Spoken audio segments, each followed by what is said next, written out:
Hello friends, welcome to my new video. আজকের topic হচ্ছে decision making. তো আজকের টপিকের যে নোটসটা তোমরা আমি যেটা পড়াচ্ছি সেই নোটসটা তোমরা ডেসক্রিপশানের গুগল ড্রাইভে পেয়ে যাবে। তো আজকের টপিক স্টার্ট করছি ডিসিশন মেকিং। তো ডিসিশন মেকিং কি? ডিসিশন মেকিং হচ্ছে আমাদের কাছে অনেকগুলো অপশান থাকলে সেই অপশানের মধ্য থেকে বেস্ট জিনিসটা চুজ করা। তো ধরে নাও আমার একটা প্রবলেম আছে, তো প্রবলেমটা কি? প্রথমে প্রবলেমটাকে অ্যানালাইসিস করা।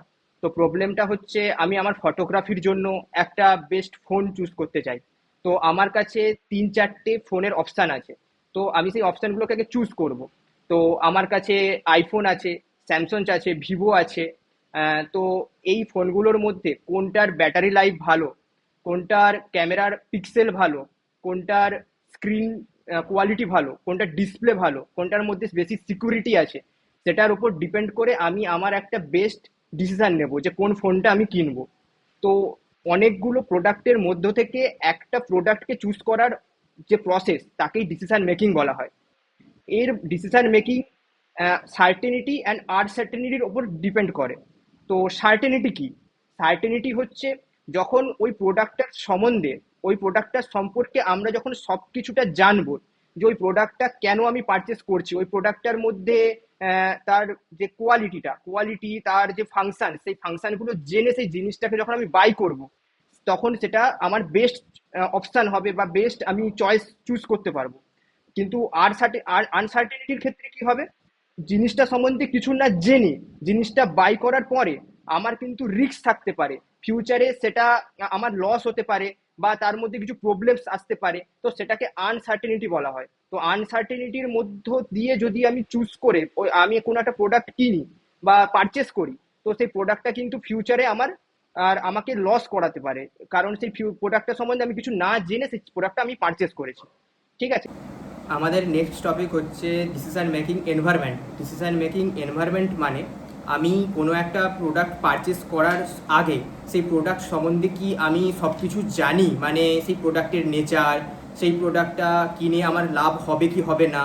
তো অনেক সময় সেগুলো সম্বন্ধে আমরা জেনেও কোনো কিছু পারচেস করি, আবার কখনো সেটা সম্বন্ধে জানি না, মানে কখনো আমরা সার্টেনিটির আন্ডারে সেই প্রোডাক্টটা পারচেস করি, কখনো আনসার্টেনিটির আন্ডারে সেই প্রোডাক্টটা পারচেস করি। ঠিক আছে। তো সেই রকম একটা এক্সাম্পল ধরে নাও তোমরা, যখন আমরা কোনো পাঞ্জাব ন্যাশনাল ব্যাংকের আমরা একটা বন্ডে কোনো কিছু টাকা ইনভেস্ট করছি, 3 লাখ টাকা আমি পাঞ্জাব ন্যাশনাল ব্যাংকের বন্ডে ইনভেস্ট করেছি, আর একটা এইচডিএফসির ইকুইটিতে আমি 3 লাখ টাকা ইনভেস্ট করেছি।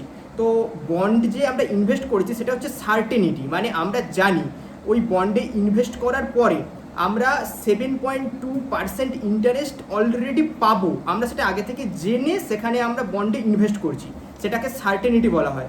কিন্তু যখন আমরা কোনো কোনো ব্যাংকের ইকুইটিতে যখন আমরা ইনভেস্ট করব, তখন কিন্তু আমাদের কাছে এটা অজানা থাকবে যে আমরা পরবর্তীকালে 50% ইন্টারেস্ট পাবো, 50% লাভ করব, না কোনো ইন্টারেস্ট পাবো, না আমরা একদম 3 লাখ টাকা লস করে ফেলবো, না আমরা 50% লস করব। আমাদের কাছে সব তথ্যগুলোই অজানা থাকে। তো সেটাকে আনসার্টেনিটি বলা হয়। তো আমরা কোনো একটা প্রোডাক্ট যখন পারচেস করব, সেটার তথ্য জেনে বা না জেনে পারচেস করার যে সিস্টেম, সেটাকে বলা হয় ডিসিশন মেকিং এনভায়রনমেন্ট। এখন আমরা দেখব যে ডিসিশন মেকিং প্রসেসটা। তো ডিসিশন মেকিং প্রসেস আগে লিখে নিই।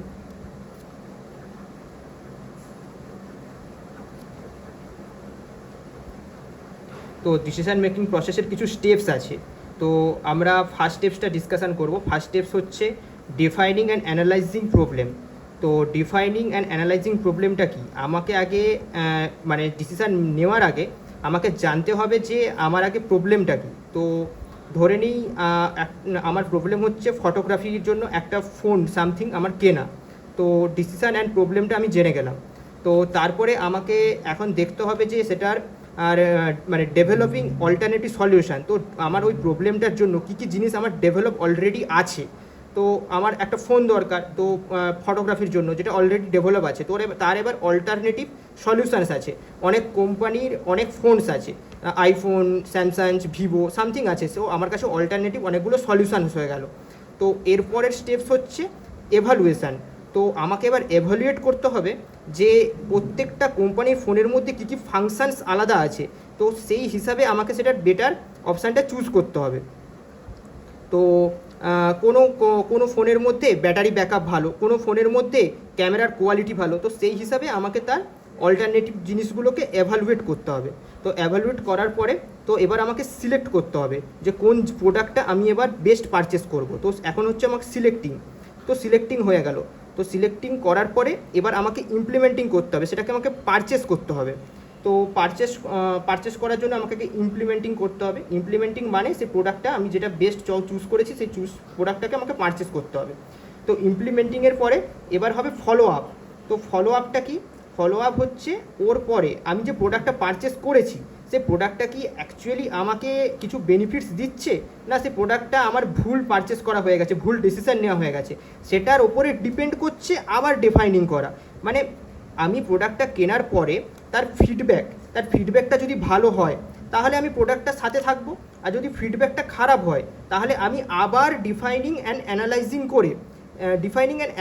করে আমি আবার একটা বেস্ট চয়েস চুজ করব, যে অন্য আরেকটা প্রোডাক্ট, সেই প্রোডাক্টটা আমার আরও যেটা আমাকে ফায়দা দেবে বা যেটা আমাকে ভালো সার্ভিস দেবে সেই প্রোডাক্টটা আমি চুজ করব। আমি এতক্ষণ যে প্রবলেমগুলো বলেছিলাম সেগুলো ছিল সব রিয়েল টাইম প্রবলেম। তো এখন আমি ডিসকাস করব কিভাবে কোনো একটা অর্গানাইজেশন বা কিছু ইন্ডাস্ট্রির মধ্যে কিভাবে এই ডিসিশন মেকিং প্রসেসটা কাজ করে। তো অর্গানাইজেশনের মধ্যে একটা সিস্টেম থাকে, যেরকম information management information system, MIS, যে আমাদের ম্যানেজারকে অর্গানাইজেশনের মধ্যে কিছু ইনফরমেশন প্রোভাইড করে কিছু ডিসিশন নেওয়ার জন্য। ঠিক আছে, তো সেই ডিসিশনগুলোর সার্টেনিটি হয় সাধারণত, মানে রাইট ডিসিশনই হয়, যেগুলো কোম্পানিকে কোনোদিনও ডাউনফল করবে না। তো সেই রকম ডিসিশন কোম্পানিতে নেওয়া হয়। ধরে নাও কোম্পানিতে কোনো একটা আহ, জিনিস ম্যানুফ্যাকচারিং হচ্ছে, সাধারণত একটা বাইক, কোম্পানিতে একটা বাইক আমি বানাবো। তো সেই বাইক বানানোর জন্য কিছু মেশিনারি দরকার পড়ে, কিছু মেশিন দরকার পড়ে। তো সেই মেশিনটা পারচেস করার জন্য আমাকে আগে ডিসিশন নিতে হয়। অনেক কোম্পানির মেশিন থাকে যেখান থেকে আমরা পারচেস করতে পারি, কিন্তু আমাদেরকে ঠিক ঠিক ঠিক রাইট ডিসিশন নিতে হয় যে কোন মেশিনটা আমাদের কম দামে আমরা পাবো, বাট সেটা আমাদের অনেক দিন টিকবে, আমাদের কোম্পানিতে অনেক এক ফায়দা হবে সেই প্রোডাক্টটাকে পারচেস করে। তো সেই প্রোডাক্টটাকে পারচেস করার জন্যই আমাদের MIS সিস্টেম থাকে, ম্যানেজমেন্ট ইনফরমেশন সিস্টেম, যে অর্গানাইজেশনের মধ্যে বেস্ট ডিসিশন নেওয়ার জন্য হেল্প করে।